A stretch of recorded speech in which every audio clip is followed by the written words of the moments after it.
a nuestro estudio de panorama del Antiguo Testamento. Hoy vamos a introducirnos a los profetas menores. Vamos a orar primero para tener la bendición de nuestro Padre en esta clase, que sea Él el que nos hable y nos enseñe su palabra. Padre, te damos gracias por darnos el privilegio de poder reunirnos como pueblo tuyo a estudiar tu palabra, Señor. Rogamos que nos libres de todo error, que tu Espíritu Santo pueda conducirnos a través de tu palabra y que podamos ver claramente, Señor, el sentido de ella. Que tú nos puedas hablar, Señor, que nuestro entendimiento sea abierto por sobre todas las cosas para ver a Cristo como el centro de toda la historia de la redención. Él es el sí y el amén de todas tus promesas. De Él anunciaban todos los profetas. De Él hablaba la ley. Mostramos a Cristo, Señor, en esta noche. Por las multitudes de tus misericordias te lo rogamos, que escuches nuestro clamor y nos muestres a Cristo hoy, Padre. Por sus méritos te lo pedimos, por Jesús nuestro Señor y Salvador. Amén. Así, como dijimos entonces, hoy vamos a dar inicio al estudio de los profetas menores. Recuerdan, el miércoles pasado introducimos a los profetas con el libro del profeta Isaías y tuvimos unos principios generales para abordar los libros de los profetas. Había principios generales. También hablamos de que en nuestra compilación estaban separados los profetas mayores, Isaías, Jeremías, Lamentaciones, Ezequiel y Daniel, y los profetas menores, que es conocido como los 12, desde Oseas hasta Malaquías.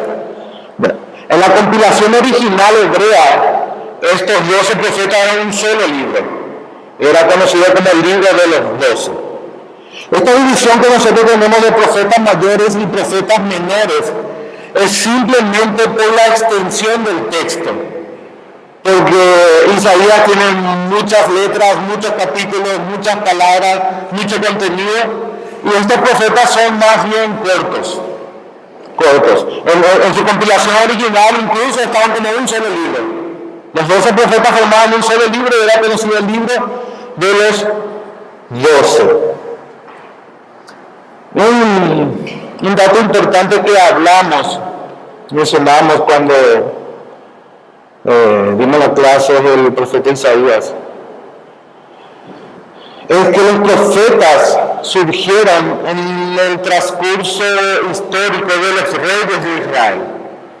Recuerden que habíamos estudiado Primera y Segunda de Reyes, y también Primera y Segunda de Samuel. En realidad ahí comienza la historia de los reyes con el nombramiento de Saúl, de David. De Primera de Reyes arranca con la muerte de David, el nombramiento de Salomón. Luego la división en el tiempo de Rehoboam, así la historia del reino del norte y del sur, hasta que ambos terminan en el exilio. Esa era la historia que nos narraba Primera y Segunda de Reyes, desde la ascensión de Salomón hasta el exilio a Babilonia. Pero durante ese trazo histórico de tiempo es en el que Dios levantó profetas. O sea, todos los profetas no son como si fueran comentarios de Primera y Segunda de Reyes. Lo que ocurre en ese tiempo histórico, en ese tiempo cronológico. En el tiempo de los reyes, Dios levanta profetas y los profetas nos van narrando todo lo que va sucediendo en la historia de los reyes. Recuerden que el rey era el mediador del pacto. El rey estaba encargado, el rey debía de guardar el pacto. Si el rey guardaba el pacto, todo el pueblo era bendecido. Si el rey quebrantaba el pacto, todo el pueblo era maldecido. Entonces el rey, a partir de David, era un mediador del pacto. Esa era la conexión del pacto davídico con el pacto mosaico. Como ambos reyes se desviaban de la ley de Dios, quebrantaban el pacto, entonces Dios ingresa una nueva figura que dijimos que son los profetas. Está Dios arriba, el rey como mediador y el pueblo. Y ahora Dios levanta profetas para hacer volver al rey a Jehová, para que él pueda bendecir conforme a las condiciones del pacto. Dijimos que siempre los profetas hacían apuntar al pacto que ellos habían hecho, que está en Deuteronomio 28. Allá en los llanos de Moab, antes de entrar en la tierra prometida, cuando Moisés hace una recapitulación de la ley y le da las condiciones del pacto que ellos tienen que guardar una vez que ingresan en la tierra prometida. Entonces, cada vez que viene un profeta, le hace acordar aquel pacto que ellos hicieron. Y en base a ese pacto que hicieron es que denuncia el pecado del pueblo y les advierte conforme a los juicios del pacto. Pero también los llama a que se arrepientan para que Dios pueda traer las bendiciones del pacto también al pueblo. Entonces ese es el trabajo profético. Siempre hace alusión al pacto trayendo promesa de salvación o advertencia de juicio conforme a la respuesta del pueblo. Recuerden, eso habíamos visto en Isaías. ¿Cuál era la función profética? Bueno, entonces, ¿qué son los profetas? ¿Cómo podemos ver a los profetas? Podemos ver como comentarios de Primera y Segunda de Reyes. No comenta la historia del pueblo de Dios, nos aclara, no trae luz a los eventos históricos que fueron ocurriendo en el pueblo de Dios.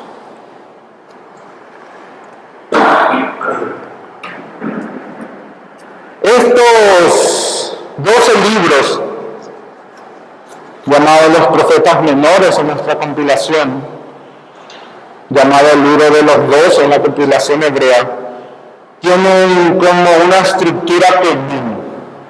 ¿Cuál es la estructura en común que tienen? Casi todos tienen o muestran el pecado del pueblo, el juicio de Dios. Pero así también muestra su misericordia y la esperanza que el pueblo tiene si responde a las llamadas de advertencia y de arrepentimiento que Dios hace. Cada uno de estos profetas entonces condenan y denuncian el pecado y la hipocresía de su pueblo. Ambos.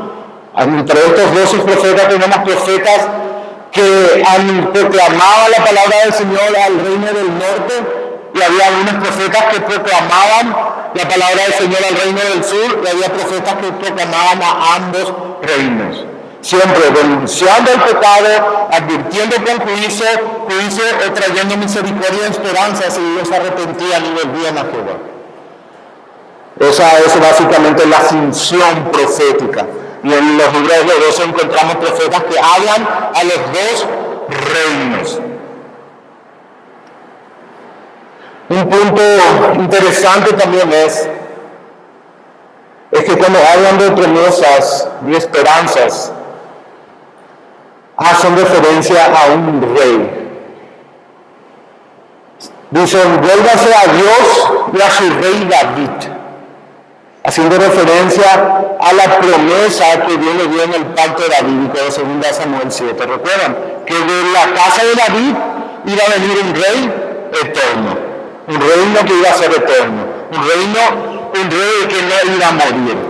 Sabemos que ese reino fue David y Salomón, porque ambos murieron. Entonces, a lo que vamos a encontrar también es una referencia de volverse a Dios y volverse a su rey.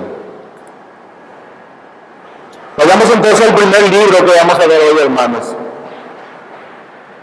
El libro de Oseas. Vamos a leer el primer versículo para tener un poco del contexto del libro. Casi siempre en el primer versículo me da el contexto. ¿Recuerdan también Isaías? Dice Oseas 1, versículo 1, palabra de Jehová que vino a Oseas, hijo de Beeri, en días de Usías, Jotam, Acaz y Ezequías, reyes de Judá, y el día de Jeroboam, hijo de Joás, rey de Israel. Fíjense que en los días que Oseas profetizaba, ¿quiénes eran rey en Jerusalén, en Judá? Usías, Jotam, Acaz y Ezequías. Son los mismos reyes a los cuales ministró el profeta Isaías. Exactamente los mismos reyes. Vamos a leer un poco de Isaías, hermanos. Isaías 1.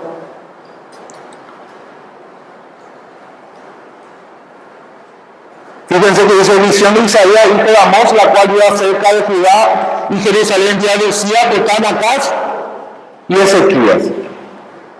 ¿A qué conclusión entonces podemos llegar? Que Oseas y Isaías eran contemporáneos, vivieron en el mismo tiempo, ministraban en el mismo tiempo. ¿Cuál era la diferencia de Oseas y Isaías?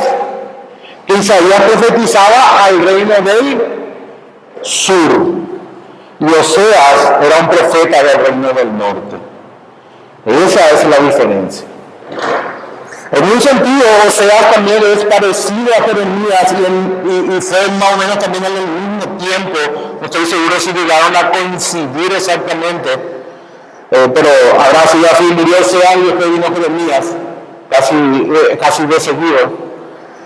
Pero lo que quiero hacer referencia es que Oseas en un sentido es parecido a Jeremías, porque él fue el último profeta del reino del norte antes del exilio del reino del norte. Fue Oseas el que anunció el juicio que vino en el año 722 antes de Cristo por el rey Sargón II de Asiria, que llevó a toditos los israelitas y los esparció y los mezcló con otros pueblos.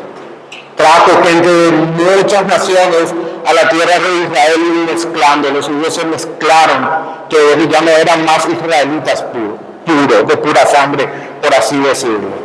Pero ahí es que nace una rivalidad en el Nuevo Testamento de por qué los judíos desprecian a los samaritanos, porque ellos ya no eran más israelitas puros, sino que estaban mezclados con pueblos paganos. Pero no vamos a entrar mucho en ese punto, sino simplemente para que tengan un poco de contexto del por qué hay esa rivalidad. También hay una rivalidad por el tema de la construcción del templo en tiempos de Nehemías, que justamente no le dejaron participar a los samaritanos porque ellos no eran puros, porque estaban mezclados con nuestros pueblos, con nuestras razas.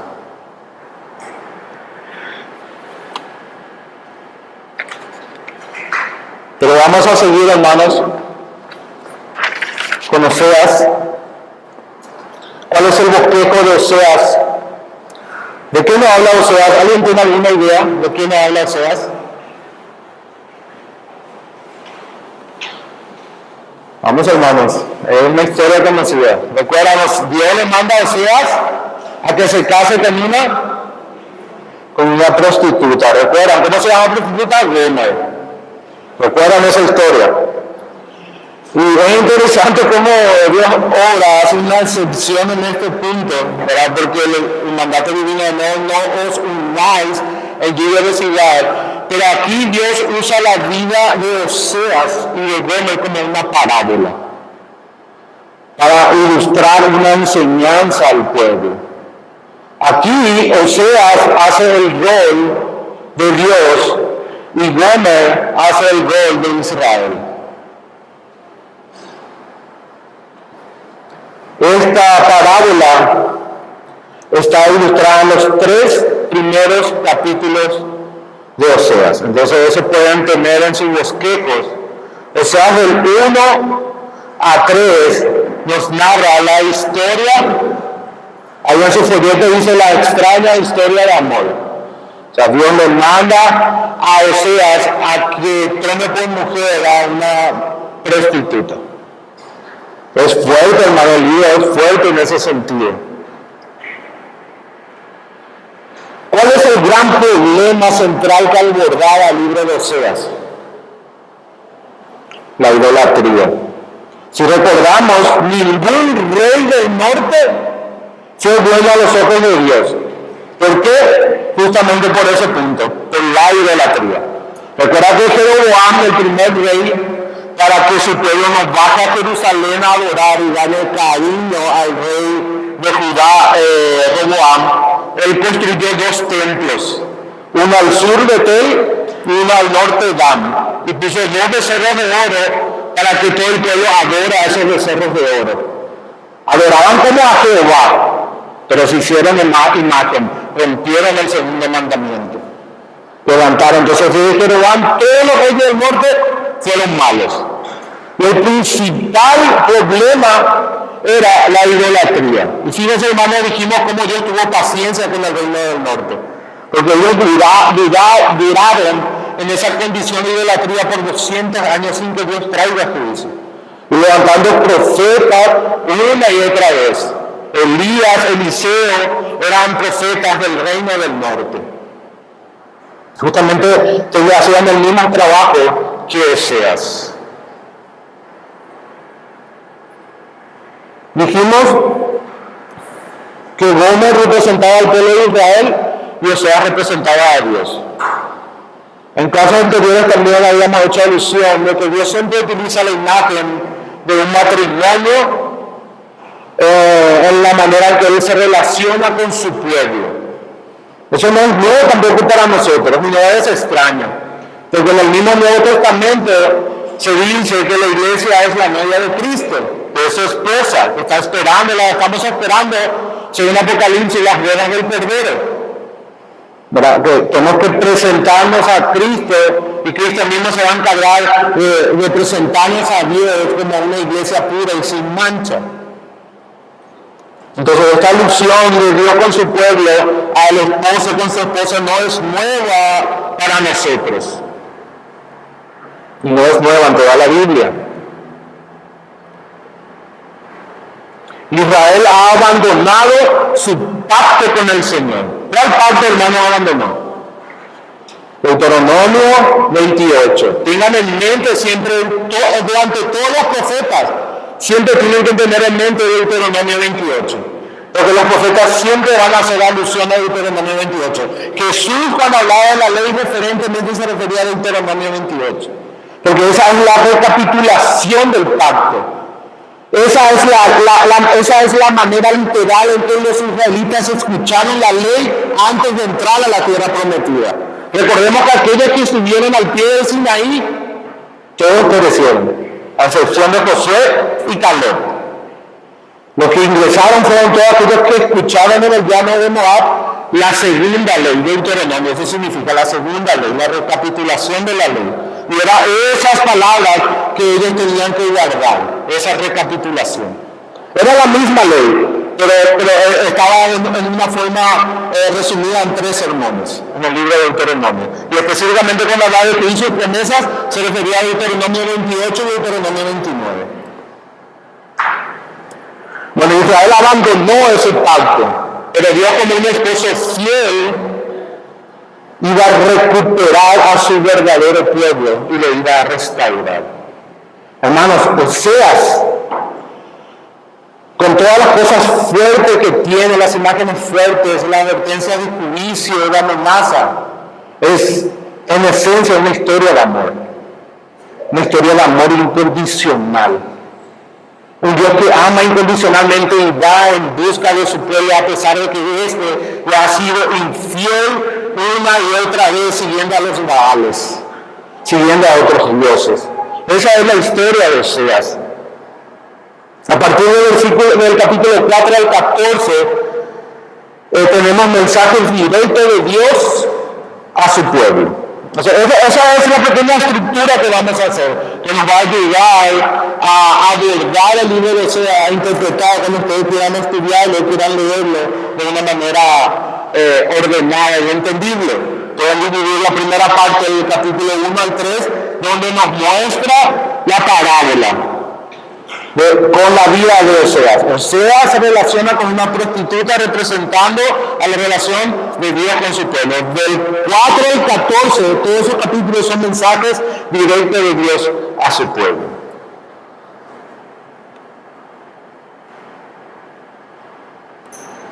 Tenemos un pequeño bosquejo, hermanos, ahí en sus folletos, de los temas recurrentes. Dijimos, recuerdan que el leer el libro de los profetas es un poco confuso, porque hay historias que se superponen, hay hechos que se superponen, y es como que uno se pierde en esas historias, y también el lenguaje poético y apocalíptico no colaboran mucho en poder seguir un hilo tan fácil en los libros proféticos. Entonces recuerdan, estudiado unos principios para poder interpretar. Primero tener una estructura general, que ya lo hicimos dividiendo en dos partes, y luego era también identificar los temas recurrentes. ¿Recuerdan, hermanos? Nuestro principio del siguiente era interpretar los libros proféticos con la autoridad del Nuevo Testamento, a la luz del Nuevo Testamento. Habíamos visto esos tres principios generales. Bueno, ahí vamos a dividir entonces los capítulos 4 al 14 en tres temas principales que hablan en esta porción del texto. El primer punto es, decimos que está el desafío del amor. ¿Del amor de quién? De Dios. El desafío del amor de Dios. Antes, hermanos, vamos a leer, disculpen, vamos a leer un poco para tener en cuenta la parábola. El versículo 2 y 3 del capítulo 1. Antes de pasar a la segunda porción, vamos a leer. Dice la palabra del Señor, en el principio de la palabra de Jehová por medio de Oseas. El principio de la palabra de Jehová por medio de Oseas. Dijo Jehová a Oseas. Fíjense lo que dijimos hace rato. Tómate una mujer fornicaria, hijo de fornicación, porque la tierra fornica apartándose de Jehová. Fue pues y tomó a Gomer, hija de Diblaí, la cual concibió y le dio a luz un hijo. Luego en el capítulo 3, versículo 1 y 3, es otro evento aparte, separado, dice, me dijo otra vez Jehová, ve, ama a una mujer amada de su compañero, aunque adúltera, como el amor de Jehová para con los hijos de Israel, los cuales miran a dioses ajenos y aman tortas de pasas. La compré entonces para mí por 15 ciclos de plata y un homer y medio de cebada. Y le dije, tú serás mía durante muchos días. No fornicarás ni tomarás otro varón. Lo mismo haré yo contigo.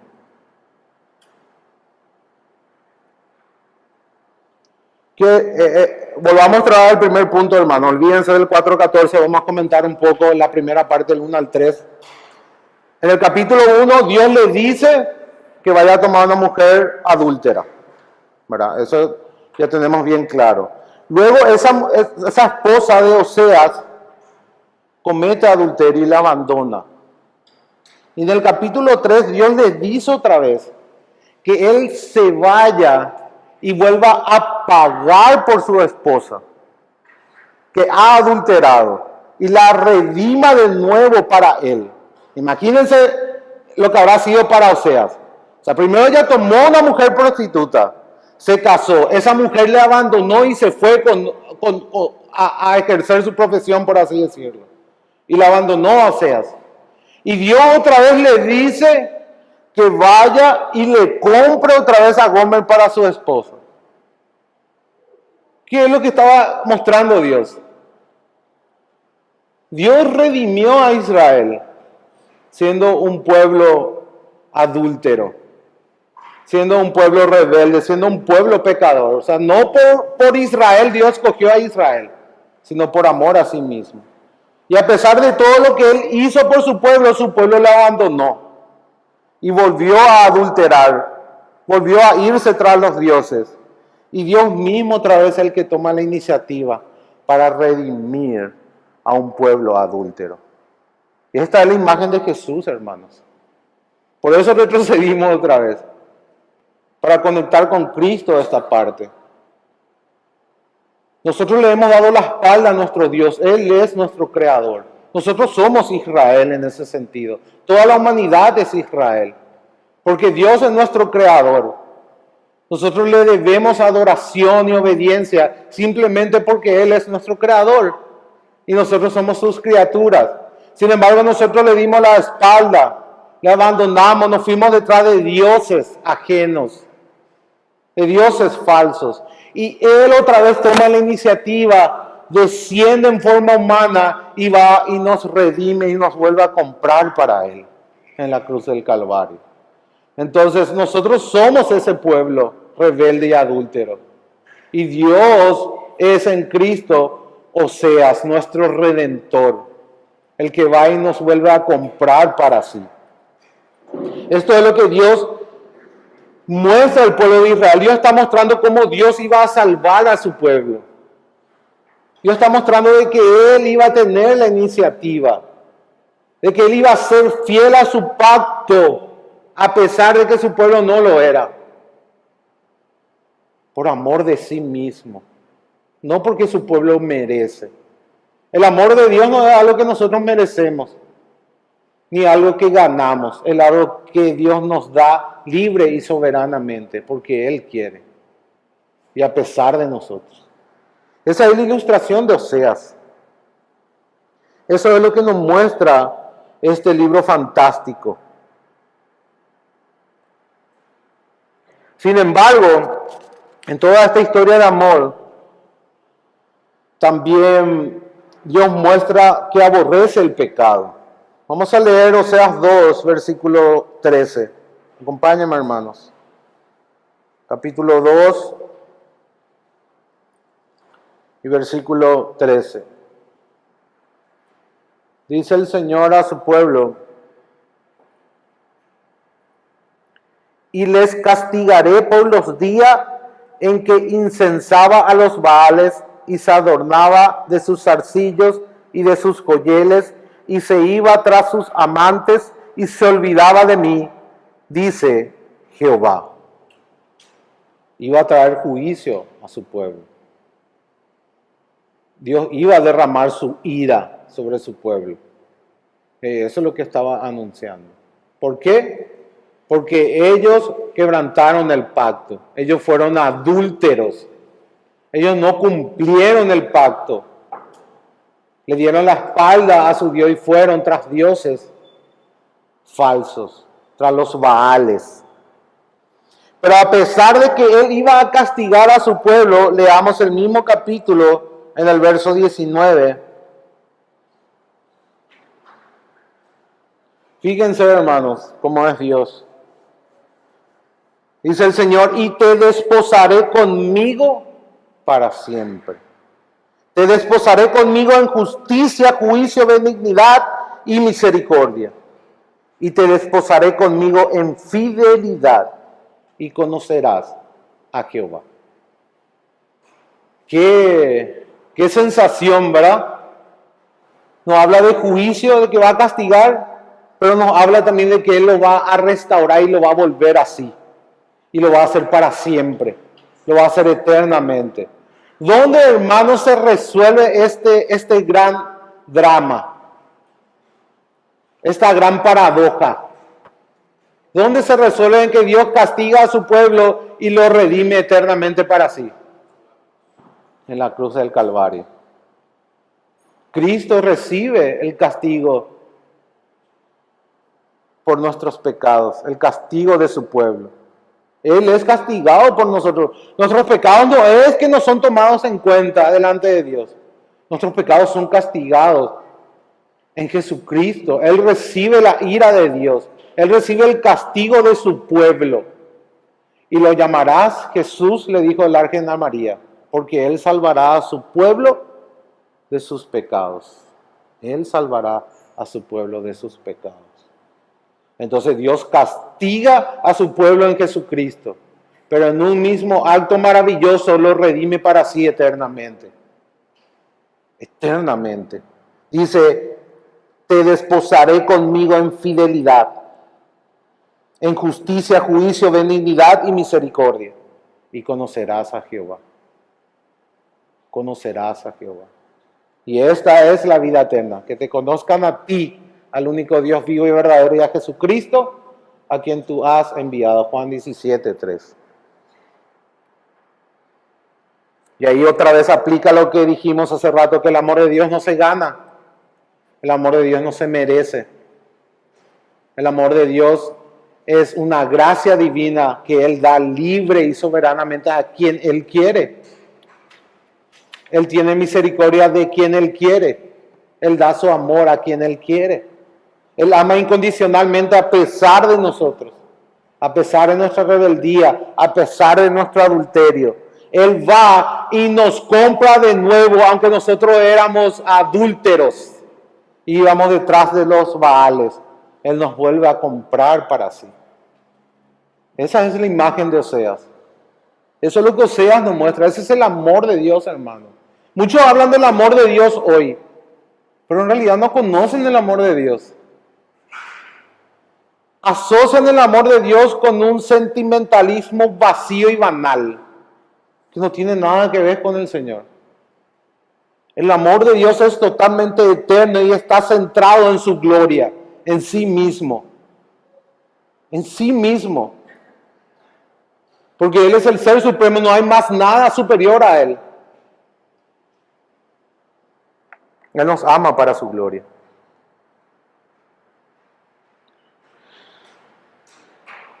Hay otra imagen también en esta porción. En el versículo 4 del capítulo 1, nace el primer hijo de Oseas. Y Dios dice que lo ponga como nombre Jezreel. ¿Por qué Jezreel? ¿Cuál es la historia de Jezreel? A ver quién se acuerda. Segunda de Reyes, capítulo 10. En tiempos de Jehú. ¿Qué era lo que hizo Jehú? Jehú tenía una comisión divina, ¿recuerdan? Eliseo le dio una comisión divina, él tenía que exterminar a la casa de Acab y Jezabel. Él tenía que exterminar y poner como rey a otro rey que no sea de la casa de Acab. Él era un instrumento de juicio para la casa de Acab. Ahora Jehú se pasó de la raya y actuó con crueldad. Entonces Dios también profetiza un juicio sobre la casa de Jehú. Jehú se quedó como rey de Israel. Y Dios profetizó un juicio sobre su casa, sobre su descendencia, por la crueldad con la que él había actuado. Entonces el término Jezreel en el reino del norte era sinónimo de juicio de Dios. Imagínense, nace el primer hijo de esta relación adúltera. ¿Y cuál es el primer nombre de mi hijo? Dios quiere que le ponga juicio. Mamá querida, ¿verdad? Te vas a la escuela, juicio, venid un poco, ¿verdad? Juicio Benítez, presente profesor. Qué terrible que tu nombre sea juicio. Siempre me llamó la atención eso, hermano. ¿A usted nunca le llamó la atención cómo los hebreos nombraban por situaciones y a veces por tragedia a sus hijos? Era algo duro verdaderamente, ¿verdad? Bueno, lo que sigue después, nace un segundo hijo de Gomer y se llama Loami. ¿Qué significa Loami?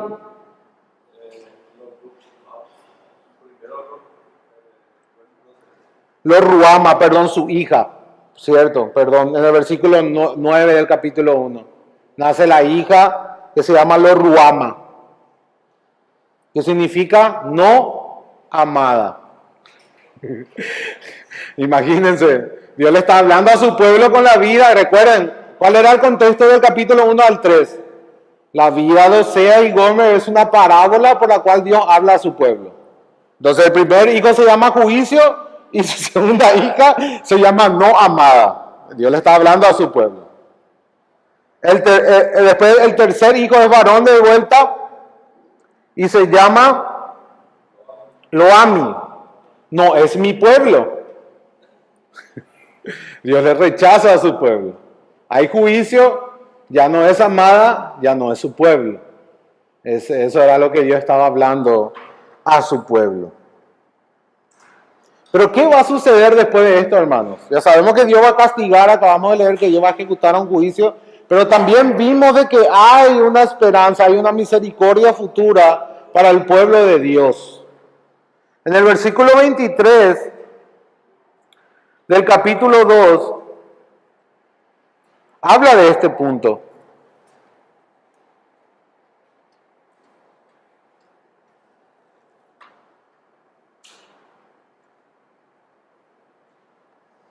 Fíjense lo que dice.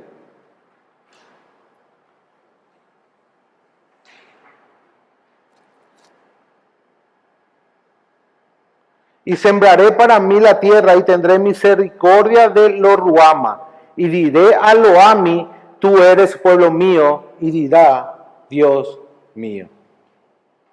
Entonces, a pesar de que puso unos nombres terribles de juicio, de advertencia, Dios también le da un mensaje de esperanza. Y dice que a esa que fue no amada, le va a llamar su pueblo. Le va a amar, va a extender su misericordia. A ese que no era su pueblo, le va a llamar pueblo mío y él le va a decir Dios mío. ¿Dónde les parece parecido, hermanos, estos términos en el Nuevo Testamento?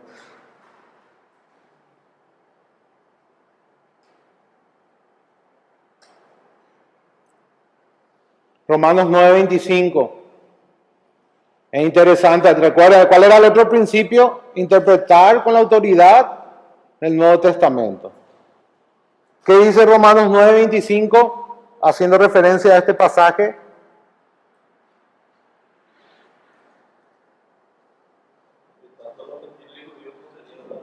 Fíjense, vamos a leer el 24.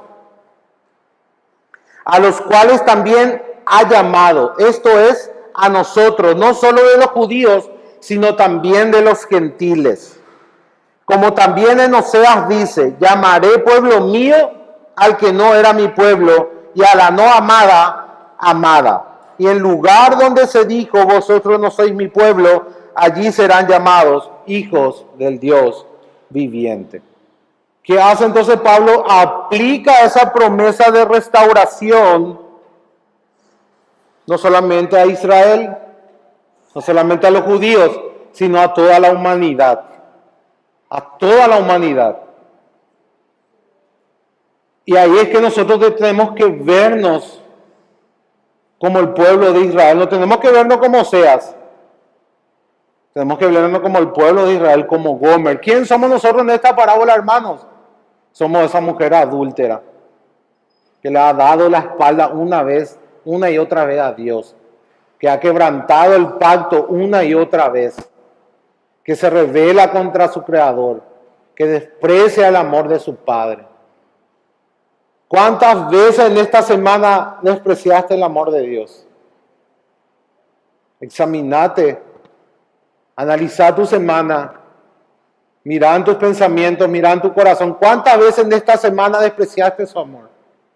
Y te fuiste detrás de dioses ajenos, despreciando a tu esposo amado, con aquel que habías hecho un pacto en la cruz del Calvario. Porque ese es el nuevo pacto que nos cubre a nosotros. Ese es el pacto en el cual nosotros estamos incluidos. Y es un pacto eterno, incondicional, inmutable. Demos gracias a Dios que ese es el amor de Dios, que su amor es incondicional. Imagínense, hermanos, si su amor era condicional como el nuestro. ¿Verdad? Que no sabemos amar. Muchas veces decimos amar, pero nuestro amor es condicional. Está condicionada a la respuesta del objeto de nuestro amor. Si aquella persona nos responde como nosotros queremos, le amamos, si no, le odiamos. Bueno, Dios no es así, gracias a Dios. Él siempre se mantiene fiel. Él es inmutable. Él ama a pesar de nosotros.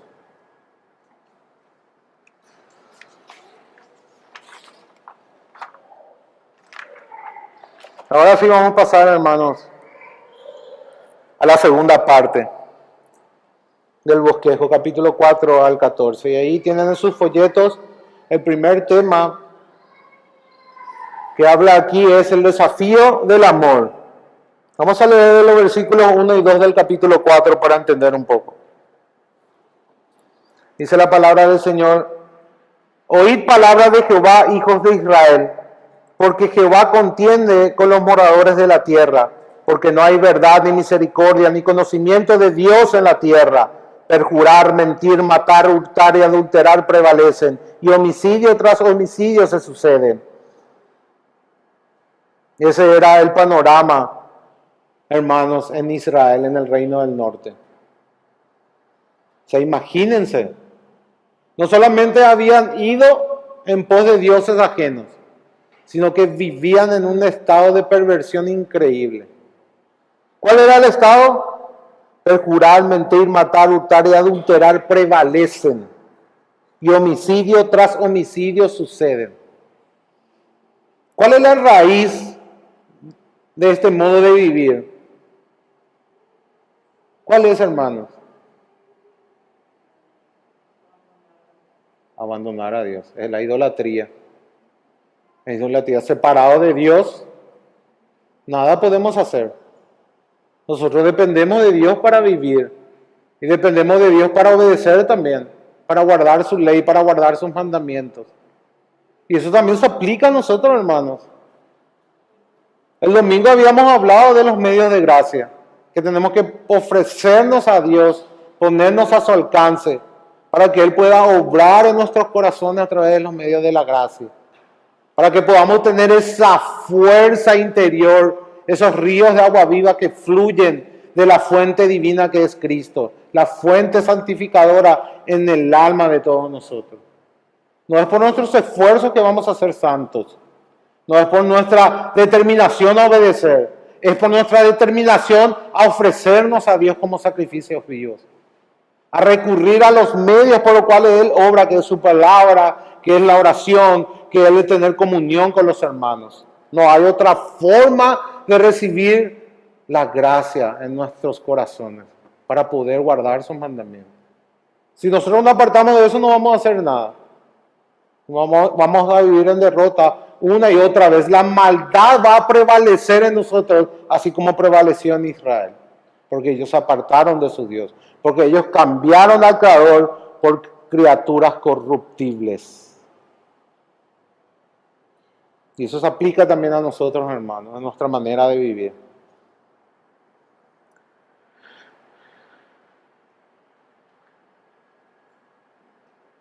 Fíjense el término, las palabras duras que utiliza Isaías: adulterio, fornicación, prostitución. Pero a veces uno piensa en la Biblia y no se imagina ese tipo de términos cuando habla de la Biblia. Pero viene a un libro como Oseas y encuentra eso. ¿Por qué? Porque esa es la manera en que Dios ve la rebeldía de su pueblo. Para Dios no es el pecado un juego. No es algo chico. No es algo, no importa. Nosotros solemos pensar del pecado así. Cuando nosotros caemos en pecado, ¿cómo obra el engaño del pecado en nuestros corazones? ¿Cómo obra, hermanos? Vamos a aplicar un poco esta palabra a nuestros corazones. ¿Cómo obra el pecado en nosotros? ¿Qué es lo que primero hacemos cuando pecamos? ¿Cómo funciona el engaño? Tienen que discernir cómo obra en su mente. Lo primero que hacemos es minimizamos. Decimos que no es tan grave, pero para Dios es prostitución y adulterio. Es grave, cualquier pecado es grave, cualquier pecado tiene el poder de mandarte al infierno, si no es por Jesús. Entonces, el primer engaño del pecado en nuestra mente es que minimizamos. No importa, una vez nomás hizo, sino, ¿qué dice tu mente? Todo luego hacen. O si no, ¿qué dice tu mente? Dios me va a perdonar, nadie es perfecto. Todos nos equivocamos. ¿Quién no peca? ¿Quién no peca? No es tan grave, no es tan grave. Hay gente peor que yo. Hay gente que hace cosas peores. Esa es la manera que el pecado te predica la mentira en tu corazón y te aparta de Dios. Mientras vos no veas el pecado como algo abominable y detestable a la vista de Dios, nunca se va a producir el arrepentimiento en tu corazón. El arrepentimiento no es un acto único, ni siquiera es un acto humano, meramente humano. Es una gracia divina que opera en el corazón y es una actitud continua de vida. Ocurre en un momento, pero es para siempre y es permanente y es continuo. ¿Por qué? Porque el arrepentimiento es darle la espalda al pecado y volver a Dios. Ese es el sentido del arrepentimiento. Es sentir, odiar y dejar el pecado. Hasta que vos no dejes el pecado, vos no te arrepentiste de tu maldad. Aunque sientas remordimiento, aunque digas que es malo, si no lo dejas, aún no ha ocurrido el arrepentimiento. Y necesitas de la gracia de Dios para poder cambiar ese deseo. ¿Por qué? Porque solamente Dios es el que pone un nuevo deseo en el corazón. Nosotros no podemos cambiar nuestros deseos en nuestras fuerzas. Dios es el que pone el querer y el hacer por su buena voluntad, Filipenses 2:13. ¿Y cómo nosotros vamos a lograr cambiar nuestros deseos? Ofreciéndonos a Dios. Ofreciéndonos a Dios, como dice Pablo en Romanos 6. Ofrecer nuestros miembros a Dios, poniéndonos al alcance de Dios, para que Dios nos toque a través de los medios de la gracia, cambie nuestro corazón y ponga nuevos deseos y nos conceda el arrepentimiento en aquellos pecados que aún batallan en nuestras almas. Esa es la doctrina de la santificación. Y no es opcional, hermano, en el creyente. La santificación no es para los pastores, ni para los líderes, ni para los puritanos, ni para los supercristianos. Es para todos los hijos de Dios. Porque es la garantía de que fuiste justificado. Si no hay santificación en tu vida, no tienes ningún derecho a pensar de que estás justificado delante de Dios. Porque son inseparables. Son gracias inseparables. Son dos cosas distintas, pero son inseparables. Donde hubo justificación, hay santificación, porque Dios mismo te traslada de un reino a otro. Y Él mismo te hace su siervo. ¿Entienden, hermanos? Algunos dan 30, otros 60, otros 100, pero todos dan frutos. Todos dan fruto. El que no da fruto es la semilla que cayó al costado del camino. O es esa semilla que se ahogó entre los espinos. O es la semilla que se secó cuando salió el sol porque no tenía profundidad. Pero la que cayó en buena tierra da fruto al 30, al 60 o al 100 por uno. Y eso está hablando de la santificación. Los frutos de la santificación: amor, gozo, paz, benignidad, bondad, mansedumbre, templanza. A eso se refiere, hermano. Y eso no ocurre por arte de magia. Tenemos que demostrar nuestro arrepentimiento de maneras prácticas, ofreciéndonos a Dios como sacrificios vivos, buscando los medios de gracia para que Él cambie nuestros corazones. Esos deseos que están allí esos pensamientos que están ahí, esos deseos que están en tu corazón no van a salir así nomás. Dios tiene que obrar. Dios tiene que sacar eso de ahí y poner nuevos deseos. Él es el que lo hace, no nosotros.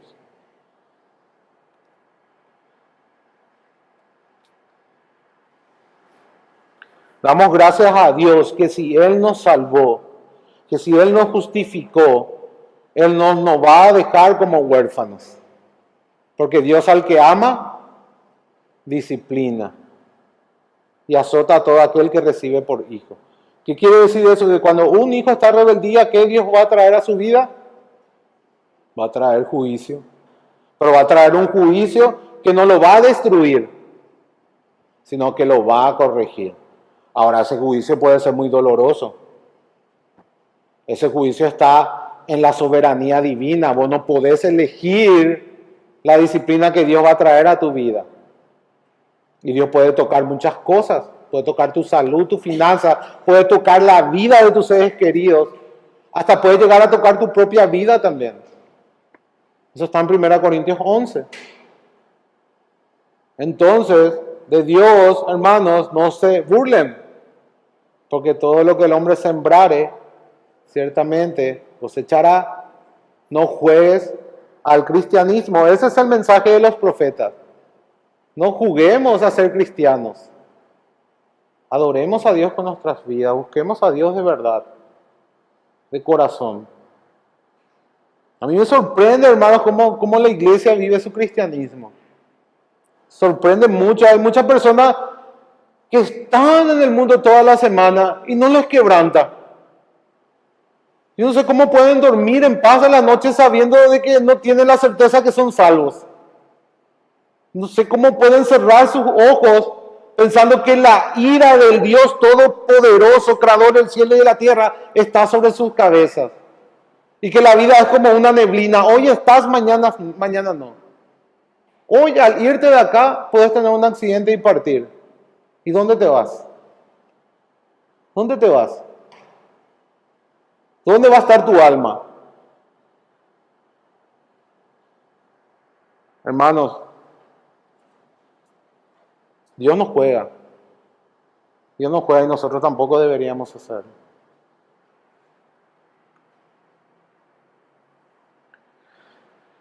El segundo punto que nos habla es la recuperación del amor. Fíjense que hay una condición. ¿Cuál es la condición? En sus folletos tienen. Sí.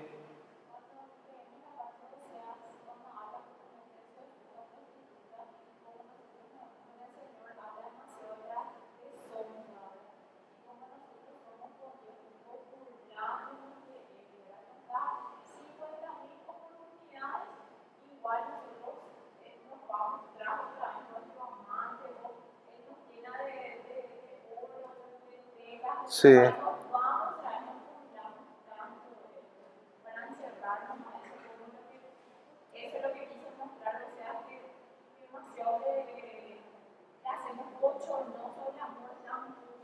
Totalmente, totalmente. Y despreciamos su amor. Despreciamos su amor. Pero gracias a Dios que Él es fiel. Y Él resolvió el problema que nosotros no lo podíamos hacer. ¿Y dónde se resuelve ese problema? En la cruz. ¿Por qué? Porque esta restauración que habla aquí del Reino del Norte no ocurrió en Israel. Porque Israel se fue al exilio y el pueblo se perdió.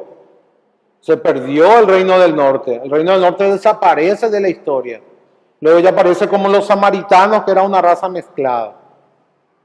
Ya no volvieron más. Ahora solamente el pacto queda en el Reino del Sur, donde estaba la simiente de David. Entonces esa promesa de restauración, que vamos a tocar el último punto, no se aplica al Israel étnico. No se aplica al Israel étnico. ¿Dónde se aplicó? Ya acabamos de ver hace rato. Romanos 29, 24, 25. Se aplica al pueblo de Dios. El pueblo que es la iglesia, que está constituido por judíos y gentiles. Ahí es donde las promesas que dio Oseas de parte de Dios se cumplen. Las promesas de restauración del pueblo de Dios. Pero antes vamos a tocar el segundo tema, que es la recuperación del amor de Dios. Dios llama al arrepentimiento a su pueblo. ¿Dónde está eso? En el capítulo 6, versículo 1 y 2. Dice, venid y volvamos a Jehová, porque Él arrebató y nos curará, y dio y nos vendará. Nos dará vida después de 2 días. En el tercer día nos resucitará y viviremos delante de Él. Hermano, este versículo es hermoso. Y es lo que tenemos que entender de Dios. Que hoy cuando Dios te llama al arrepentimiento, no te llama para juzgarte. Dios hoy te llama para perdonarte y darte vida eterna. O sea, no importa lo que estás haciendo, no importa qué tan terrible o qué tanta maldad estés practicando. Dios hoy llama al arrepentimiento. Dios hoy ordena que todos se arrepientan. Dios hoy dice que si escuchas su voz, no endurezcas su corazón. Dios dice, venid y volvamos a Jehová, porque Él arrebató y nos curará. Y dio y nos vendará. Nos dará vida después de 2 días. En el tercer día nos resucitará y viviremos delante de Él. Esto es lo que produce el verdadero arrepentimiento. El pecado te engaña. y te dice que tenés que seguir manteniendo tu vida en oculto. Te dice que sigas en la oscuridad, que sigas haciendo lo que haces, que te deleites en las tinieblas, que no saques a luz porque es vergonzoso lo que estás haciendo. ¿Qué van a decir los demás? Pero eso no debe de importarte, porque Dios sabe lo que haces y su ira está sobre tu cabeza. Pero hoy Él te llama a que vuelvas a Él, y si volves a Él, Él te va a curar, te va a vendar, te va a restaurar y te va a acercar a Él, se va a desposar contigo eternamente hoy a través de Cristo. Ese es el llamado al arrepentimiento. El pecado te engaña y te dice, no, mantenete en las tinieblas. Es vergonzoso lo que vos haces, mirá si todos se enteran. Mantenete ahí oscuro y ahí el pecado se alimenta y se hace fuerte. El pecado en la oscuridad se hace poderoso. Pero cuando viene la luz, las tinieblas no pueden prevalecer. Y todo aquel que ama la luz, viene a la luz. Todo aquel que se queda en las tinieblas es porque ama su pecado. Eso dice el apóstol Juan. Esa es la condenación. Las personas creen en el engaño del pecado y se quedan en la oscuridad con su pecado, aferrados a sus pecados, sin confesarlos, sin revelarlos, porque creen en su mentira, creen en su engaño. Dios hoy no está para traer juicio, Dios hoy está para salvar. Hoy es día de salvación. Hoy Dios llama al arrepentimiento para perdonar, sanar, restaurar y dar vida eterna. Eso es lo que tenemos que entender, hermanos, no creer la mentira del pecado. No creer la mentira del pecado.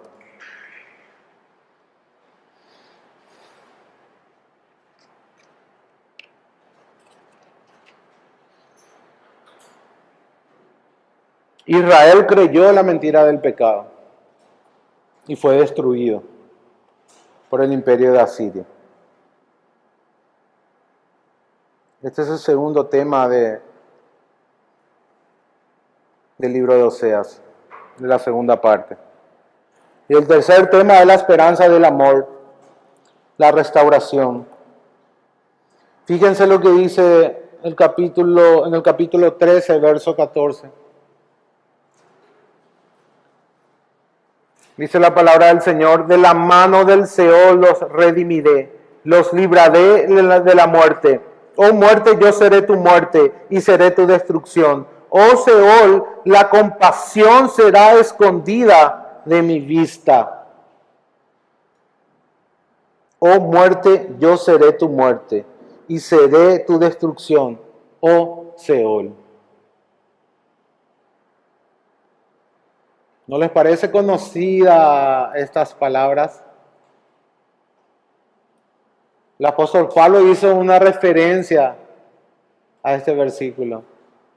¿Dónde está, oh muerte, tu aguijón? ¿Dónde, oh sepulcro, tu victoria? ¿Quién es el que le dio muerte a la muerte? ¿Quién es el que destruyó el Seol? Jesucristo, en la cruz. La muerte de la muerte en la muerte de Jesús, diría John Owen. La muerte de la muerte en la muerte de Jesús. Jesús destruyó a la muerte. Esa victoria, ese juicio a la muerte ya fue ejecutado, ya fue iniciado con la primera venida de Cristo. Él ya venció en la cruz. Esa victoria se va a consumar cuando Él vuelva. Cuando Él vuelva, es que la muerte va a ser arrojada al lago de fuego, con Satanás y con todos aquellos que se rebelan ante Dios. Pero hoy la muerte ya está vencida. La liberación total, la glorificación, la victoria, la consumación del reino, la consumación de la victoria de Dios. La presencia del pecado y de la maldad.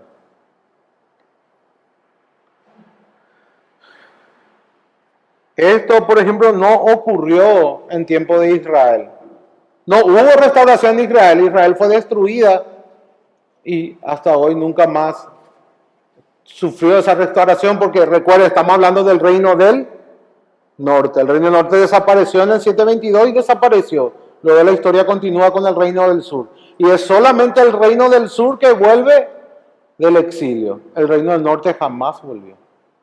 Ya fue un pueblo mixturado con otras razas. Se mezclaron con nuestra raza. Nunca más fue Israel como era antes del exilio a Asiria.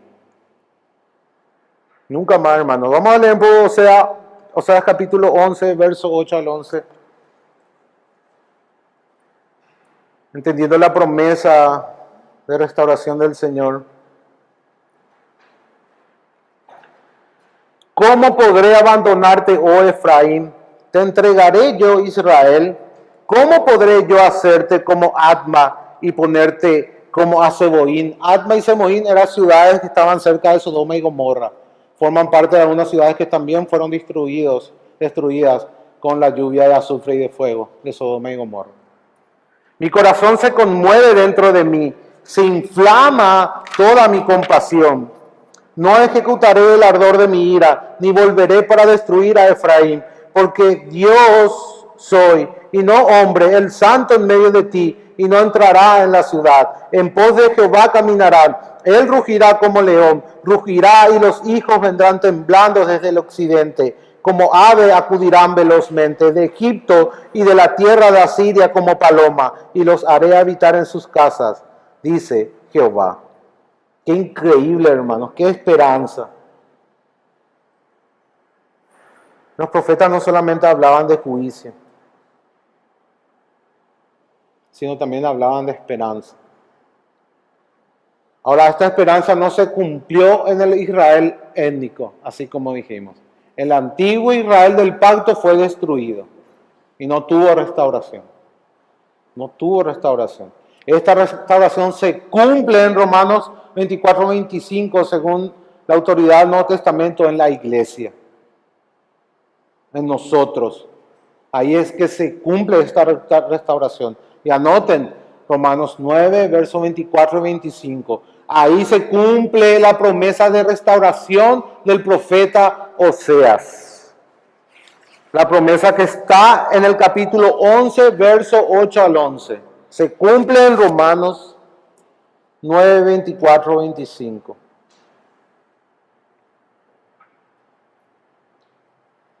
¿Cómo se cumple esta promesa de restauración? Ya dijimos, en Jesús. En Jesús. En Jesús fue castigado el pueblo de Dios y en Jesús fue restaurado el pueblo de Dios. En Jesús fue derrotada la muerte, a lo que había prometido Dios a través de Oseas. Jesús es el verdadero Israel en ese sentido. Y esto es un poco polémico. Jesús es el verdadero Israel. Jesús es el verdadero pueblo que cumplió el pacto. Y nosotros por el Espíritu Santo estamos unidos a Cristo. Entonces nosotros somos el verdadero Israel. Anoten esto. Cristo es el verdadero Israel. Él es el que cumplió las condiciones del pacto. Él también fue el que recibió el castigo que el pueblo de Israel merecía. Pero así también por Él nosotros podemos recibir todas las bendiciones que fueron prometidas a Israel. ¿Por qué decimos que Cristo es el verdadero Israel? Vamos a leer Oseas 11, versículo 1.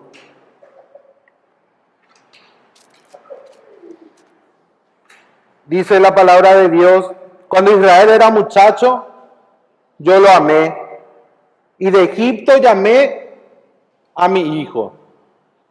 ¿Dónde está ese versículo? Oseas capítulo 11, versículo 1. De Egipto llamé a mi hijo. Ahora vamos a leer, hermanos, Mateo capítulo 2, verso 15. Mateo capítulo 2, verso 15.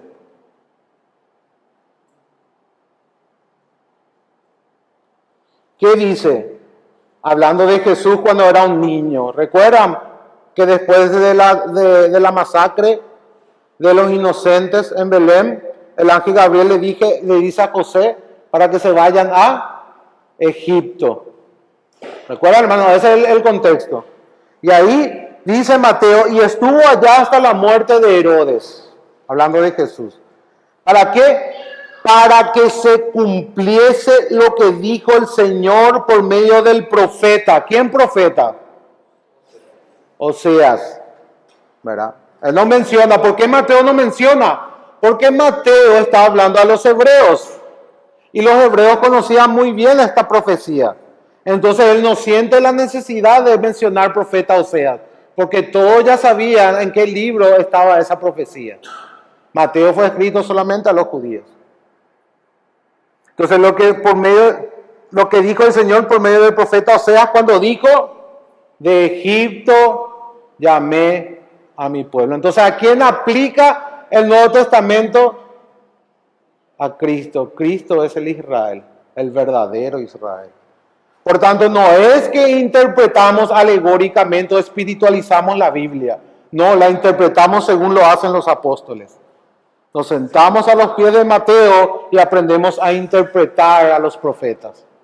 Y fue Mateo el que aplicó esta profecía a Jesucristo. Por tanto, Jesús es el verdadero Israel, aquel a quien Dios llamó de Egipto. Todo ese evento era simplemente para hacer una conexión con Cristo. ¿Preguntas hasta aquí?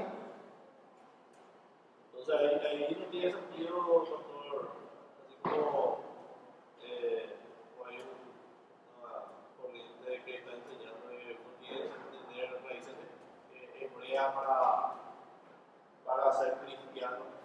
No, yo creo que necesitamos estar en Cristo para ser verdadero. La Biblia dice que tenemos que estar en Cristo. Cristo es el mediador del pacto. Ahí también entendemos Hebreos 11, cuando dice, todo Israel será salvo. Claro. Todo aquello que está en Cristo. Y todo Israel se refiere al verdadero Israel. ¿Y quién es el verdadero Israel? Según Mateo 2.15, es Cristo. ¿Quién está en Cristo? A todo aquello a quien el Padre lo trasladó por la obra del Espíritu Santo y los unió en Jesús, por medio del arrepentimiento y la fe, a su pueblo. Entonces, hermanos, Dios no es hebreo. Hebreo es una lengua humana. Dios es trascendente a cualquier lenguaje humano. Dios no es hebreo. Dios es el Dios de todas las naciones. Dios es el Dios de todas las naciones.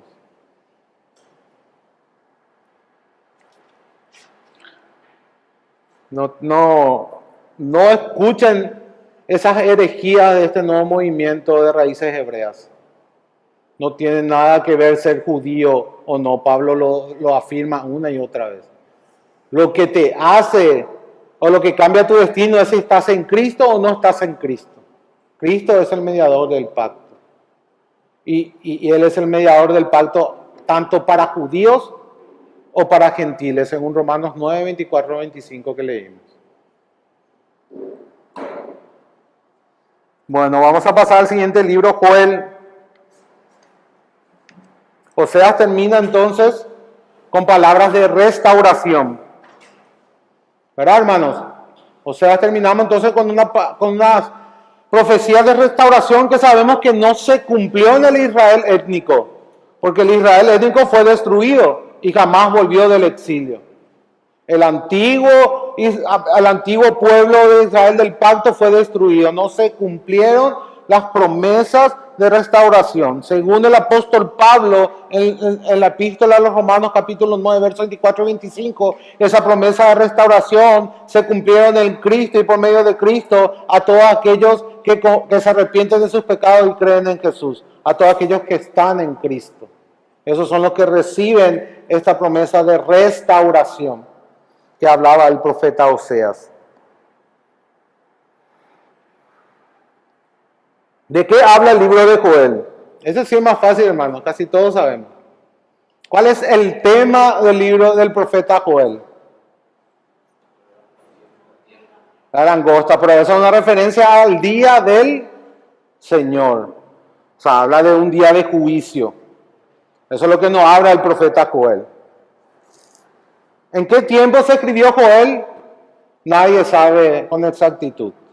Algunos dicen que el profeta Joel fue antes que Isaías, el siglo 9, en los años 800. Otros dicen que fue en el 500 y algo, en el 600. Pero no hay consenso. No hay certeza. No podemos ser dogmáticos. No podemos ser dogmáticos. Entonces no sabemos en qué tiempo se escribió, pero eso no afecta en la interpretación que vamos a hacer. ¿Cuál es el evento que narra, así como dijo Florencia? El libro de Joel nos narra una tragedia, una plaga de langostas, que fue un hecho histórico, un hecho real, que vino al reino de Judá. Joel profetiza al reino de Judá. O sea, profetizaba al reino de Efraín, al reino del norte. Joel profetiza al reino del sur. ¿Qué pasó en el reino del sur? Dios trajo una plaga de langostas. ¿Qué tan grave puede ser una plaga de langostas? ¿Alguien tiene una idea?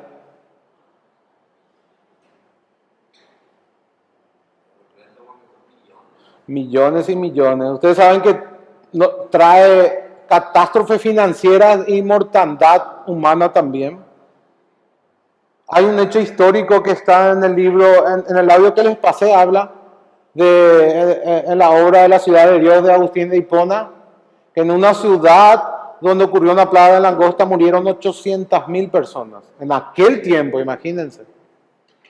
Aparte de las catástrofes económicas, ¿verdad? Que se pierde toda una cosecha por kilómetros y kilómetros y kilómetros y kilómetros. Y mucha gente muere también de hambre después. Entonces era algo espantoso, hermano, lo que ellos acabaron de vivir. Esa es la imagen que nos muestra el libro de Joel. Y el primer tema está desde el capítulo 1 hasta el capítulo 2, verso 11, que es un llamado al lamento.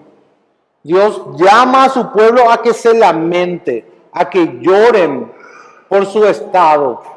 Vamos a leer lo que dice los versos 2 al 4 del capítulo 1. Capítulo 1, versículos 2 al 4.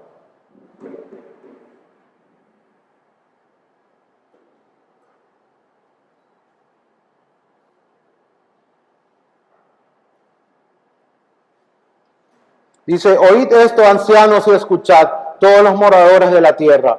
¿Ha acontecido esto en vuestros días o en los días de vuestros padres? De esto contaréis a vuestros hijos, y vuestros hijos a sus hijos, y sus hijos a la otra generación. Imagínense lo grave que fue la catástrofe que vino sobre el pueblo. Tan grave que nunca ellos tuvieron esa experiencia. Y que este evento iba a quedar registrado en la historia del pueblo. Y se iba a contar de generación en generación en generación. Versos 14 y 15 del mismo capítulo. El llamado al lamento que hace Dios. Proclamad ayuno, convocad a asamblea, congregad a los ancianos y a todos los moradores de la tierra en la casa de Jehová vuestro Dios, y clamad a Jehová. Ay del día, porque cercano está el día de Jehová, y vendrá como destrucción por el Todopoderoso. Y acá hace una conexión. Dios llama a que el pueblo se lamente por la tragedia que acaba de ocurrir, y ahora le dice que tengan en cuenta esa tragedia para que puedan dimensionar la gravedad del juicio de Dios que está por venir. O sea que eso que ellos acaban de vivir no se compara con el juicio que Dios va a traer si ellos no se arrepienten de sus pecados. Y ese día del juicio es el día del Señor. De los profetas hablan mucho del día del Señor. El día del Señor es aquel día que Dios va a juzgar a todas las naciones. ¿Verdad? De eso no habla Mateo 25, Mateo 24, Mateo 25 hablan del día del Señor. Entonces, esta plaga de langosta tiene un propósito. Así como la parábola que Dios utilizó la vida de Oseas con Gomer como una parábola para ilustrar algo, Dios trae un juicio ya por los pecados de su pueblo como una advertencia y para que ellos puedan dimensionar también el juicio que Dios va a traer si ellos perseveran en ese estado de rebeldía. Dios ahora utiliza esa tragedia que ellos se merecen porque están en pecado, para que, como un acto de misericordia, para que ellos puedan dimensionar lo que les espera si no se arrepienten. Ese es el contexto, hermano, de Joel. Dios le hace admirar a esa tragedia, que se lamente por eso y que puedan experimentar y percibir ese dolor y con ese dolor mirar a la que va a venir algo peor si ellos no cambian. ¿Se entiende, hermanos, lo que está haciendo Joel con el pueblo?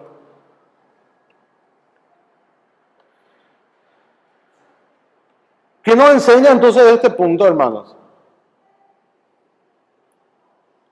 ¿Cómo podemos aplicar esto a nosotros? Si uno no regresa al Señor, Claro. ¿Qué nos enseña el concepto del día del Señor? ¿Qué nos enseña? De que un día va a venir Dios y va a juzgar a todos. ¿Qué quiere decir eso? Que cada uno de nosotros vamos a tener que dar cuentas a Dios. Recuerden que Pablo hablaba de este concepto en Romanos 2. ¿Dónde se van a manifestar los hijos de Dios? ¿Dónde, hermanos? Hoy nadie puede saber, yo no puedo saber quién es verdaderamente regenerado y quién no. Puedo ver por sus frutos, pero una persona que está perseverando años después se puede apartar, ¿verdad? ¿Para qué? Para manifestar que no era de nosotros, dice Juan. Ahora en aquel día se van a manifestar los hijos de Dios. ¿Y cómo van a ser juzgados? Van a ser juzgados también por sus obras en algún sentido. ¿Qué quiere decir eso? Que los hijos de Dios van a dar fruto en su vida. Y en ese día ellos van a ser honrados por esos frutos que tuvieron. De eso hablaba Romanos 2. Si recuerdan de las exposiciones que hicimos, hablamos de eso. En aquel día el pueblo de Dios va a ser honrado en ese sentido. Porque su pueblo va a caminar no en una justicia perfecta, pero sí en una justicia verdadera. En una justicia de corazón. Entonces, quiérase o no, todos, creyentes o no, vamos a dar cuenta en aquel día. Ese es el concepto que trae el día del Señor para nosotros. O sea, no tenemos que mirar como que es solamente para los incrédulos y yo vivo como a mí se me place. No, todos vamos a pararnos ese día delante del trono blanco. Y Dios va a decir a su pueblo, bien hecho, buen siervo y fiel. Entra al reino de su Señor, pero vas a estar ahí también. Ahí, Mateo 25, ¿cuál es la imagen? Viene Jesús y ¿qué hace? Se para, pero los dos grupos están ahí, enfrente del trono. Los dos grupos son juzgados en ese momento. Hay en un sentido que los dos grupos rinden cuenta. ¿Y cómo Dios muestra quiénes son sus hijos y no? ¿Quiénes son sus hijos y quiénes son sus hijos? Mateo 25. Aquellos que tenían un carácter verdadero. ¿Recuerdan cuál es la imagen que dan? Aquellos que iban a visitar a los enfermos, que iban a las cárceles, que ayudaban a los demás, o sea, que por su vida demostraban que eran hijos de Dios. A veces, cuando abrazamos la doctrina de la gracia, es como que nos vamos a un desequilibrio, hermanos. La doctrina de la gracia no niega la doctrina de la santificación. Los verdaderos hijos viven como hijos de Dios. Sí o sí. Y si no lo haces, debes de temblar recordando el día del Señor, de que un día vamos a dar cuenta y va a ser terrible, más terrible que esa plaga de langostas. No, simplemente habla del juicio de Dios.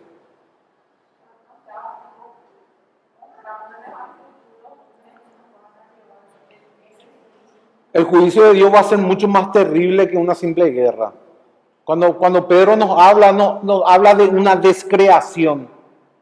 No habla de que el cosmos se quiebra, de que el cielo se desenrolla, de que las estrellas caen.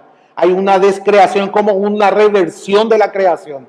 Es mucho más terrible y mucho más poderoso que una simple guerra de seres humanos. Es Dios trayendo su ira sobre la creación, sobre toda la creación.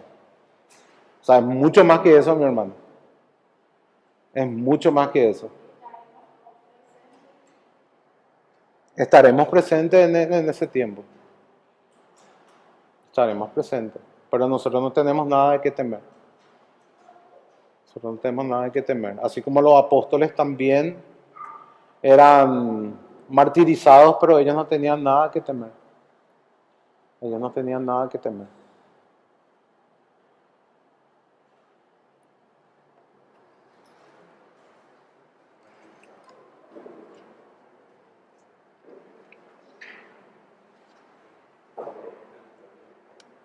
Y Jehová dará su orden, dice capítulo 2, verso 11. Capítulo 2, verso 11. Y Jehová dará su orden delante de su ejército, porque muy grande es su campamento.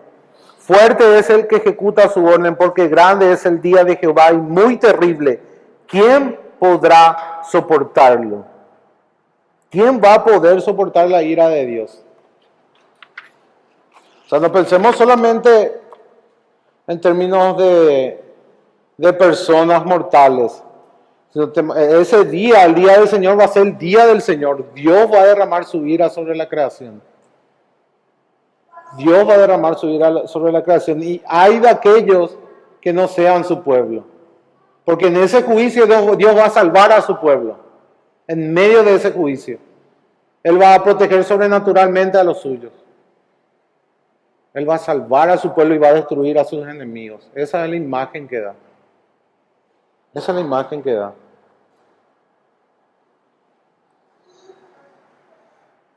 Joel 2, versos 12 al 17 es el segundo punto. El segundo tema. El primero dijimos que era el llamado al lamento, considerando la plaga de langostas y mirando hacia un juicio aún mayor si no se arrepienten. Ese es el primer tema. El llamado al lamento con ese propósito. Entonces, el segundo punto que va del verso 2 al 17 nos habla del llamado al arrepentimiento. Dice la palabra del Señor, verso 12. Por eso pues ahora dice Jehová, convertíos a mí con todo vuestro corazón, con ayuno, lloro y lamento, rasgad vuestro corazón y no vuestros vestidos, y convertíos a Jehová vuestro Dios, porque misericordioso es y clemente, tardo para la ira y grande misericordia, y que se duele del castigo. O sea, fíjense que Dios trajo esa plaga como un acto de misericordia. ¿Para qué? Para despertar al pueblo. Así como en el audio mencionó una cita de C.S. Lewis, en donde nos dice de que Dios nos susurra nuestros placeres, nos habla nuestras conciencias, pero nos grita nuestro sufrimiento. El dolor es el megáfono de Dios para despertar a un pueblo dormido, a un mundo dormido. Dios muchas veces, hermanos, tiene que traer sufrimiento a nuestras vidas para despertarnos y sacarnos del pecado, para producir arrepentimiento en nuestros corazones. Y eso es lo que Dios estaba haciendo con su pueblo en el reino del sur. Dios trajo esa plaga de langosta para despertar y llamar al arrepentimiento, advirtiéndole que aún hay un juicio mayor. En la siguiente porción, el siguiente punto es la promesa de salvación. Versículo 18 al 32 también del capítulo 2. Joel tiene 3 capítulos nomás luego. 1, 2 y 3. Estamos en el capítulo 2, el tercer tema que habla de la promesa de la salvación, versículo 18 al 32.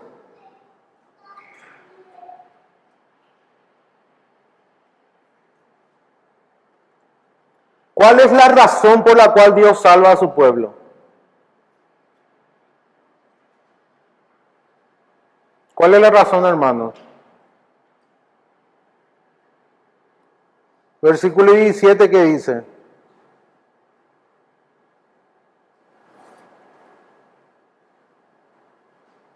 Joel 2, 17.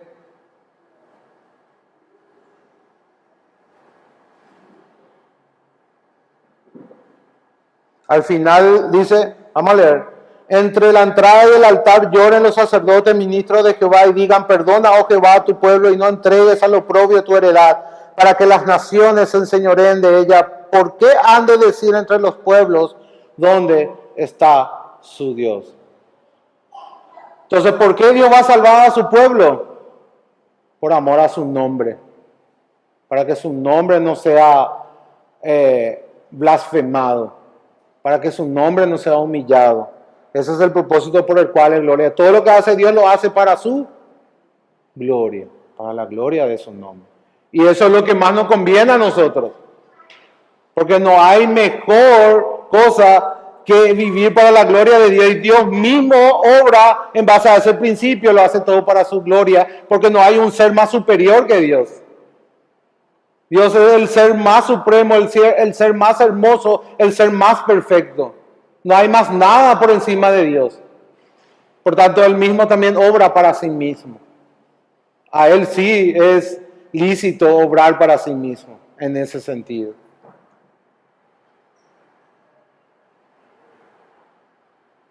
El versículo 27 dice, y conoceréis que en medio de Israel estoy yo, y que yo soy Jehová vuestro Dios, y no hay otro. Mi pueblo nunca jamás será avergonzado.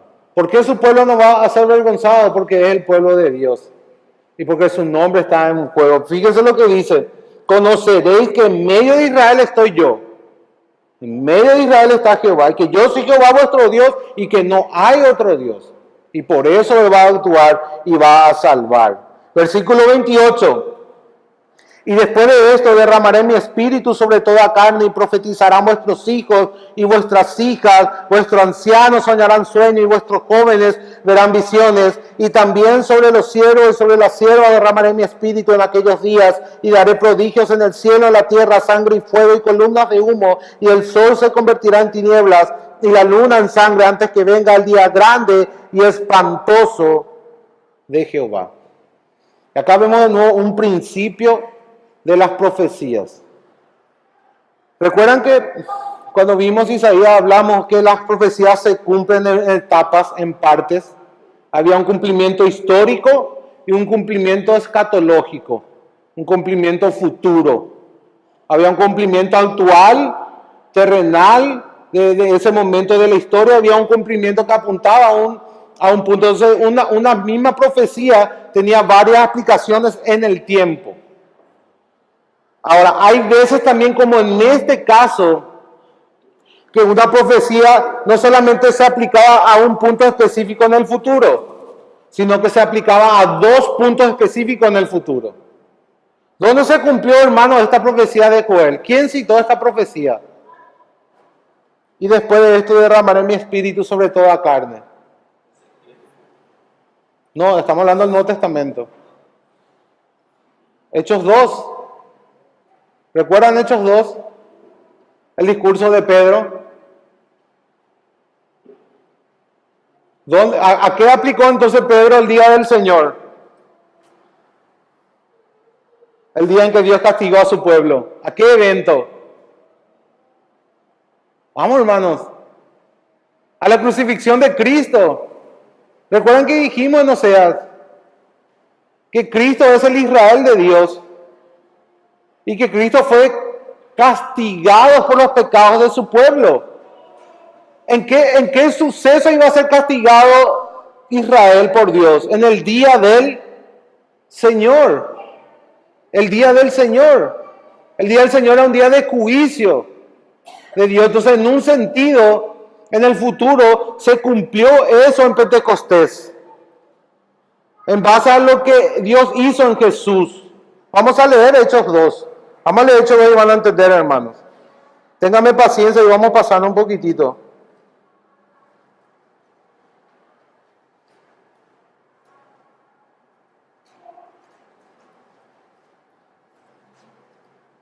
Hechos 2:14.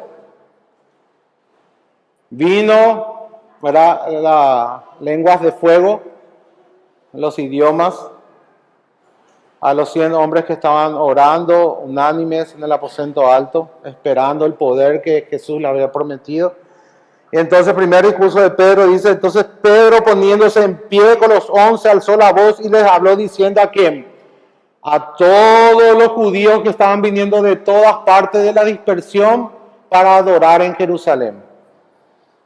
Dijo, varones judíos y todos los que habitáis en Jerusalén, esto sea notorio y oíd mis palabras, porque esto no están ebrios, como vosotros suponéis, pues que es la hora tercera del día, o sea, a las 9 de la mañana. Mas esto es lo dicho por el profeta Joel.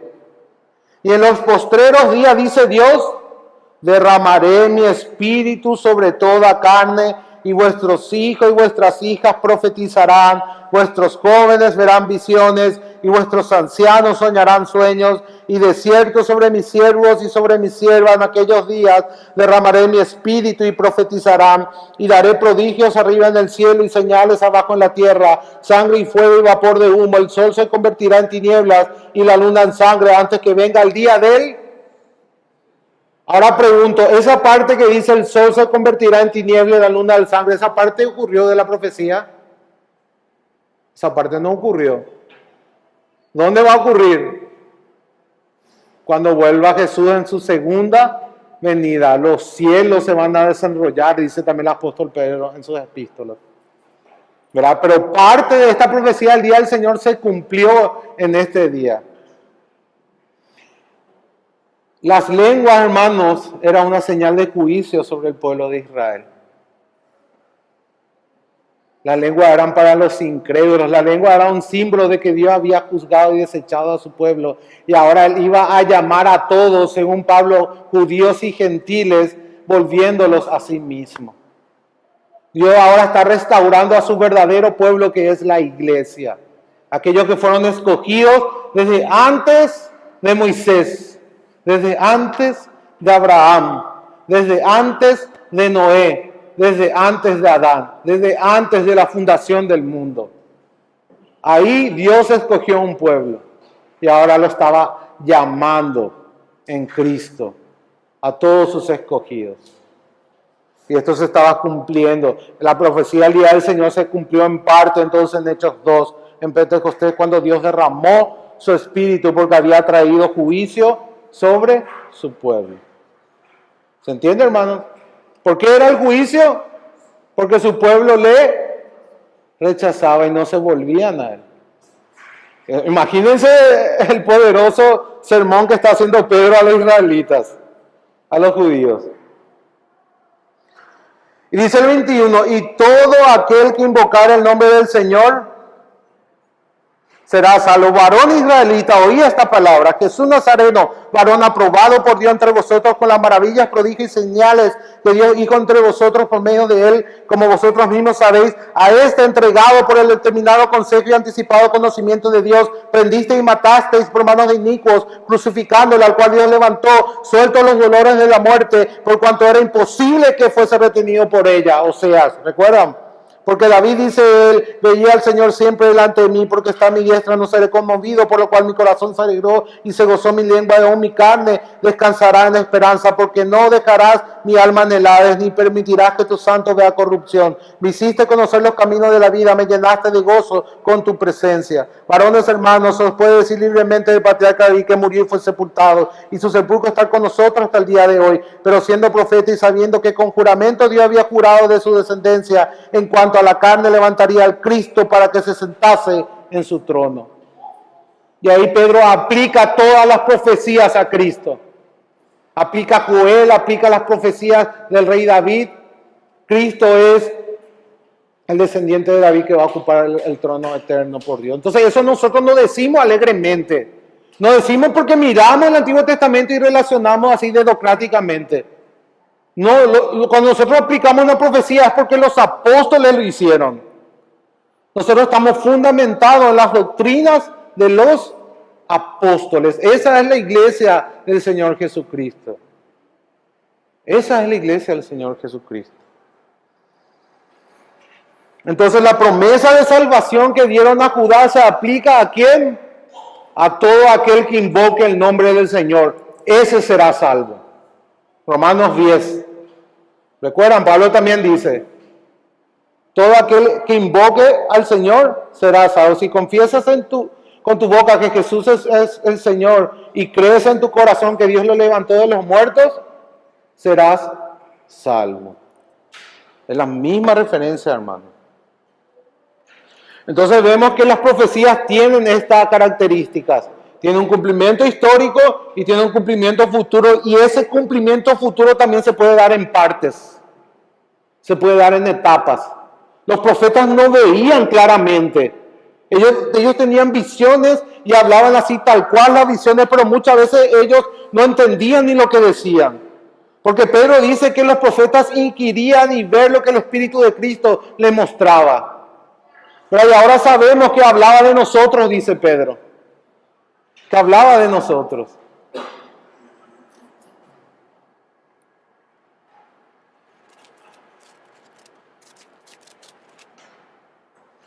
También en el capítulo 3, versículo 1 al 16, tenemos otro tema, hermanos. La promesa de justicia. Hay una promesa de justicia de Dios. Podemos leer el verso 1 y 2 del capítulo 3. Dice la palabra: porque he aquí que en aquellos días, en aquel tiempo en que haré volver la cautividad de Judá y de Jerusalén, reuniré todas las naciones y las haré descender al valle de Josafat, y allí entraré en juicio con ellas a causa de mi pueblo y de Israel a mi heredad. Esto también lo habíamos visto ya en la epístola a los romanos. En el día del Señor, Dios va a salvar a aquellos que se arrepienten de verdad. Esos van a ser salvos. Pero aquellos que rechazan al Señor, ¿qué van a hacer? Van a ser castigados. Dios va a vindicar su justicia. Recuerden que la revelación de la justicia de Dios es olor a muerte para algunos. Para algunos es olor a vida. Para algunos es olor a muerte. Ese es el Evangelio. Entonces siempre está las dos caras de la moneda, la salvación y la condenación. En el día en que Dios va a manifestar la justicia, la justicia en ese reino perfecto donde mora la justicia, eso implica también que no va a más ver ningún pecador. O sea, cuando Dios dice que en un reino, el cielo es nuevo y tierra nueva donde mora la justicia, quiere decir que no va a haber ni un pecador. ¿Qué va a pasar con los pecadores? Van a ser arrojados al lago eterno y van a arder eternamente porque han rechazado al Mesías, porque han rechazado a Cristo. Esa es la verdad, hermano. La justicia es doble en ese sentido, para condenación y para salvación. Y de eso también habla ahí. Fíjense, dice que allí entraré en juicio con ella a causa de mi pueblo y de Israel mi heredad. ¿Israel quién es? Cristo, y nosotros todos en él, el verdadero Israel. También Dios no dejó que pase la maldad de las naciones que perseguían a su pueblo. Castigó. Totalmente, siempre castigaba. Y eso es lo que Dios va a aplicar con todos aquellos que rechazaron a su pueblo. Totalmente. Que una forma rechazaron el amor de Dios. Dios usa la maldad del incrédulo para cumplir sus propósitos, pero esa maldad no le exonera a él de no ser juzgado por Dios. Esa es la soberanía de Dios. Dios utilizó a Siria para sus propósitos, para traer juicio sobre su pueblo, pero él dice a través del profeta que él mismo traerá a juzgar a Asiria por su maldad.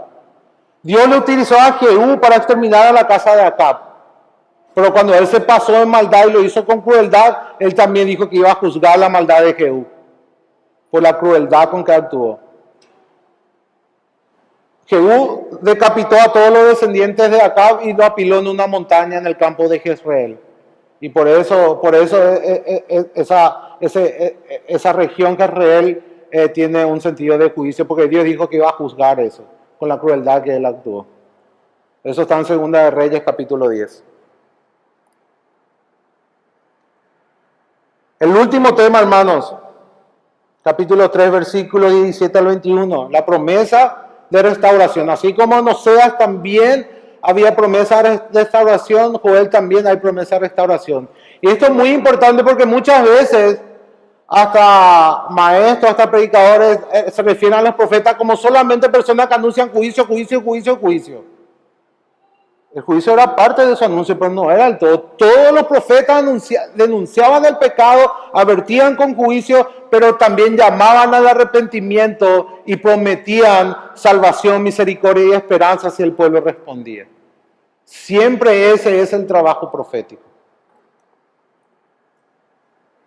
El versículo 18 del capítulo 3 dice: sucederá en aquel tiempo que los montes destilarán mosto y los collados fluirán leche, y por todos los arroyos de Judá correrán aguas, y saldrán una fuente de la casa de Jehová y regará el valle de Sittim. Esta es una referencia a los nuevos cielos y nueva tierra, donde de Dios mismo va a fluir aguas y ríos de agua viva, el árbol de vida, las aguas que traen vida. Es una referencia al nuevo cielo y a la nueva tierra, donde Dios va a restaurar toda su creación. Dios la va a destruir, sí la va a destruir, va a derramar su ira, pero también la va a renovar completamente. Y va a ser de nuevo un Edén eterno de la creación, nuevos cielos y nueva tierra, donde mora la justicia. Esa es la restauración de la que hablaban los profetas. Por eso es que ninguna de esas restauraciones se cumple terrenalmente en Canaán, porque es mucho más que Canaán. Es mucho más que un pedazo de tierra en el Medio Oriente. Dios habla de nuevos cielos y nueva tierra donde mora la justicia. Esa es la referencia, y donde todo su pueblo, judíos y gentiles, morarán con Él eternamente y para siempre en su presencia, sin la posibilidad de pecar, ni morir, ni sufrir nunca más, porque esas cosas ya no van a estar. Esa es la promesa del Señor, hermanos.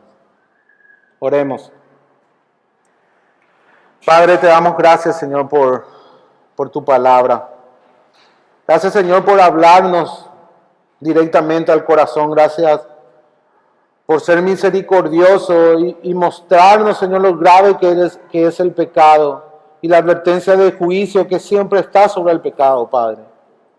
Sabemos que tú haces eso con un propósito de llamarnos al arrepentimiento, de volver a ti para poder experimentar tu misericordia, tu favor y tu gracia, y ser restaurados a una relación contigo.